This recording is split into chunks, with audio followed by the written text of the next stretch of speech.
Good afternoon, everybody, and welcome to yet another edition of the World Cup Review Show, hosted by me, Stephan from Wheel FC. How we doing, everybody? Well, what a couple of days it's been since we were last on with you on Sunday, chatting about the Scotland game. We've had shocks, we've had surprises, and we've had drama and VAR controversy as well. And we've got a bumper show for you today. We're going to be talking about all of Sunday's games, apart from the Scotland and Brazil ones, because we've done that. We're going to be talking about all of yesterday's games, and we're going to be looking forward to what we've got coming up this week as well in terms of World Cup action. So, without further ado, guys, I think we should just get into it. By the way, we are streaming across multiple platforms. The social media handles are down the bottom here, so you'll be able to catch us on one of those platforms as we're live today. And don't forget to like this video, follow and subscribe for more content from me, Stephan and Will FC TV, and also from my good friends at the Totally Levian Horn Football Podcast. I will pop a link in the description for you guys. So without further ado, let's get into looking at the fixtures and see what drama we had on the Sunday, the 14th of June. Well, as we all know, like I said, two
obviously were managed by former Rangers manager Declan Vicat. So that is a brief moment of history for Curacao, and I think a very well deserved goal against Germany. Now, not the result we wanted, of course. 7-1's a bit of a tanking in any World Cup uh, performance or any game, but hey, that's the price you pay for qualifying. You get to play with the proverbial big boys, as it were, and quite rightly so. A lot of people predicted that that was going to be a um, walkover for Germany, and it was. And of course, before that, in in Group D, we had Australia, Turkey. Now, like I say, guys, I didn't really see this game, so I can't really comment on it. Incidentally, I should have said that uh, Germany were 3-1 up at half time in that game as well. But I would have thought that the game between Australia and Turkey would have been a fairly even sort of contest. Um, I would have thought maybe it would have went the way of Turkey, but that's a surprise. And it's no real surprise that the actual the Socceroos even, I can't get my words out today, beat Turkey um, by the scoreline.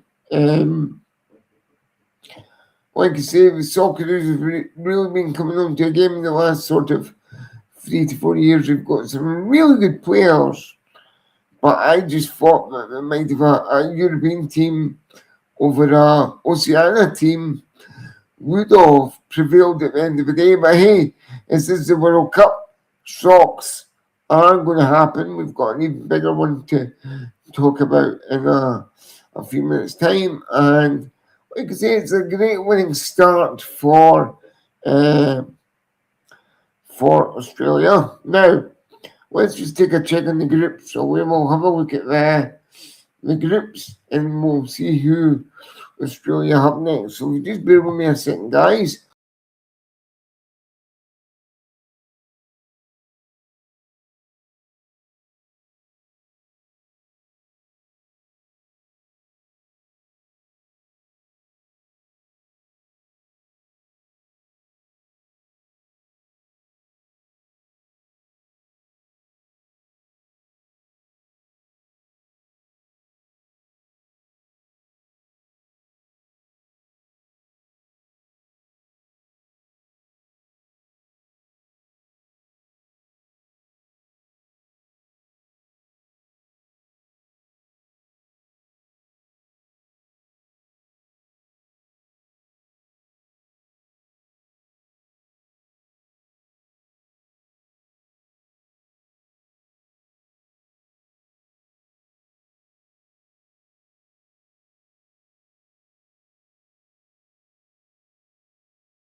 Unfortunately, he got subsequently sacked from in both positions. And then, lo and behold, a few months later, he got the post of the Sweden manager on an interim basis with the task to get them qualified for the World Cup. Obviously, if he didn't qualify, then he might not be in the job right now. Excuse me. Just 1 second, guys. Just going to wet me a whistle. Yeah, he might not be in the job right now, guys. If Sweden didn't qualify for the World Cup, but luckily we did. We saved his job and we beat Tunisia 5-1, guys, with goals from Anari, Isak. Now that is a surprise. We'll get onto that in a minute. Gorkarez and Svanberg. Rikic scored for Tunisia. I'm probably butchering that name, but I'm doing my best for you guys. I'm doing my best. Now, why is it significant that Isak scored for Sweden? I'll tell you why. Because for the majority of the Premier League season, if not all of it, he was out injured, even though he signed for Liverpool. He only had a couple of games in a Liverpool shirt because of his injury. Now, he's obviously been working secretly hard down at Melwood, Liverpool's training ground, obviously to get himself fit for the World Cup. And he scored within half an hour. So well done to Alexander Isak for scoring for Sweden. And does that mean, though, that when the Premier League comes back, he's going to be fighting fit and then a Liverpool shirt up front, doing what we paid all that money for back last summer? We'll just have to wait and see. And obviously, Gorkarez won the Premier League with Arsenal, so well done to Gorkarez, Agnelli as well, and Svanberg. So a great winning start for Sweden as they kicked off their Group F campaign against Tunisia. They were 2-1 up at half time, guys, and they just romped the second half. It was 5-1.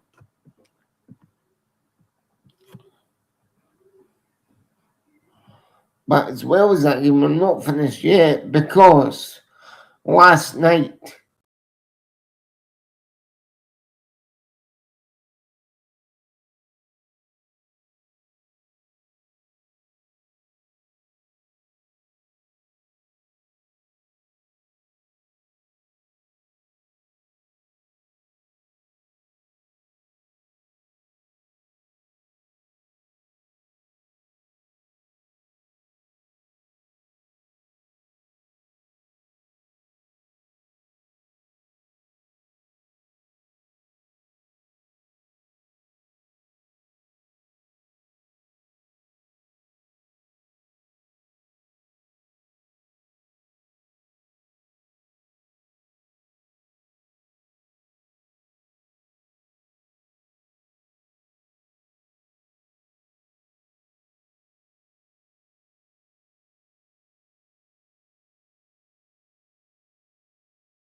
match and kept the score at 0-0. Now, Spain, for the one to try and apparently had all the chances. They had the better game. It was probably on level like stats in the Switzerland Qatar game where Qatar had about 4 or 5 attempts on goal Switzerland had about 20, so I would imagine it would have been very similar in terms of the Curacao, not the Curacao game, the Cape Verde game with Spain yesterday. I would imagine that Spain would have been on top right the way through that game, but they failed to break, let's just say, the Cape Verde defence down in a very, very, very, very well earned point for the tiny islanders of Cape Verde. What a result for them! A monumental result if they never get to another World Cup, which we hope they'll do with the increased format now. But if they never get to another one, they can always say, going back in the history books, that on the 15th of June 2026, they managed to hold former World Cup and European champion Spain to a goalless draw in a World Cup group game, and they got a very, very well deserved point. In fact, I think it's their first point of the World Cup, first World Cup point ever. So, congratulations to Cape Verde. What is up for him? Absolutely monumental. Well done to the goalkeeper who should have been man of the match from what I heard. I'm not sure if he got it or not, but I hope he did. And well done to the tiny islanders for holding Spain to a draw. I told you there were shocks. There was definitely shocks, and that was one of it. And then we had Belgium versus Egypt, and that finished 1-0. But Egypt were 1-0 up at half time, guys, through Emim Hassawer. He scored with 20 minutes gone, and it was a very, very nice goal too. It was a left foot shot or right foot shot, and it nestled right in there. It was absolutely lovely. And it stayed that way until the 66th minute, and it was a very open game, guys, a very, very good game. Egypt certainly gave former FIFA world number ones Belgium a game.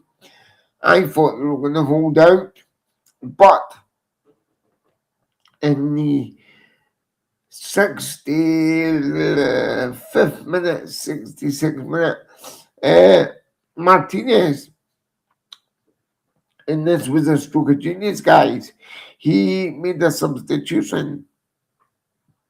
Incidentally, he brought on Romelu Lukaku, who, after being on the pitch for 20 seconds, scored a goal. Well, we all thought he scored, but in actual fact, that was a Mohamed Hani own goal inside the 66th minute. And when it went to 1-0, both teams were really giving it a go. Both teams were absolutely fantastic. It was end-to-end stuff, tooth and nail, and any one of them could win it. So I think the draw was a very well-deserved point for both teams. It was a very open game, a very entertaining draw, and well done to Egypt and Germany for providing us with that yesterday evening at 8 o'clock UK time. In fact, no, sorry, 9 o'clock UK time. The programme started at 8, but it kicked off at 9. And then at 11:15 last night, or 11 o'clock, I think it was 11 o'clock actually, we had Saudi Arabia versus Uruguay. That also finished 1-0, but Saudi Arabia were 1-0 up at halftime through Abdullah Al Amri. Oh yeah, got that one right from once. And Saudi Arabia actually could have had chance after chance after chance to win the game, they just couldn't convert. But I tell you, their goalkeeper, what a keeper he is. If he just plays in the Saudi Pro League, I don't actually know where he plays because I don't know a lot about the Saudi Arabians of that. But if he plays in the Saudi Pro League, let me tell you, Premier League teams, Italian teams, French teams, German teams should be hunting him down because he put in a stellar performance last night, all the way through until the 80-minute mark when Aurelio scored the equaliser for Marcelo Bielsa's uh, Uruguay, and it finished 1-0. Once again, guys, a very, very entertaining game from the group stages of the World Cup. It was Group H kicking off yesterday, and what a game that was. I think when Spain plays Saudi Arabia, I think it's going to be just as tight. And if Saudi Arabia beats Spain, Spain could be out, guys. I'll put that loosely. Because they drew with Cape Verde, Spain need to win their next two matches to qualify. And if they don't, that's a big gun out at a very, very early stage of this World Cup, guys. Bear in mind, we're on day 5 today. Day 5. And we've got some great football coming up today. We've always got great football coming up, mind you guys. Always, always, always. For the next, still 5.5 weeks. 5 weeks nearly. Well, I'd say more 5.5 because there was really not even the week down yet. So the next 5.5 weeks are still going to be really exciting, guys. And don't forget as well, we did have one more fixture, but I can't seem to find it on this video printer. We had New Zealand versus the Islamic Republic of Iran, and that finished 2-0. Now that was in the wee hours, guys, like 2 a.m., 2:30 in the morning in the UK or something. So, needless to say, guys, I didn't watch that game, but a very well deserved point for both teams in that group. And that's you up to date with all the fixtures from Sunday the 14th right the way through until yesterday. We're going to take a look ahead now, guys, to see what we've got coming up today. But don't forget, guys, the next time we'll be on with you on Wheel FC TV is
Excuse me.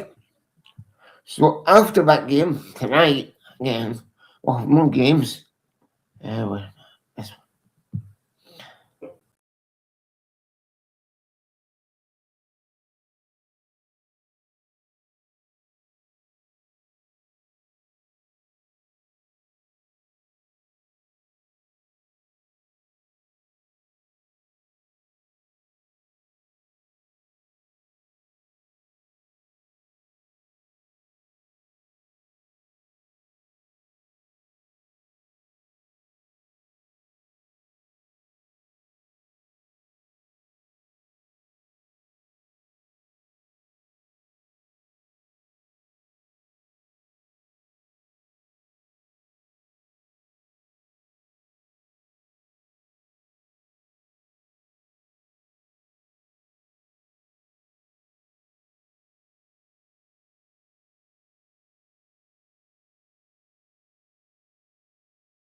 This of the tournament.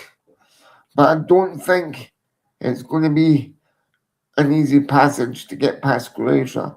Yes, you've got Jordan in the group and they've got Austria, but the most difficult games is going to be Austria and Croatia.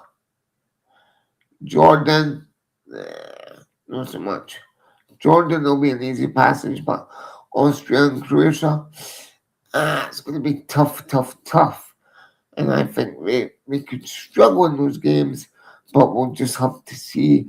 Obviously, we're having to see how teams are uh, facing up to the fact of hydration breaks as well. What do you think of the hydration breaks, guys? Um, I think it's going to become the norm now, just with the heat and global warming and stuff like that.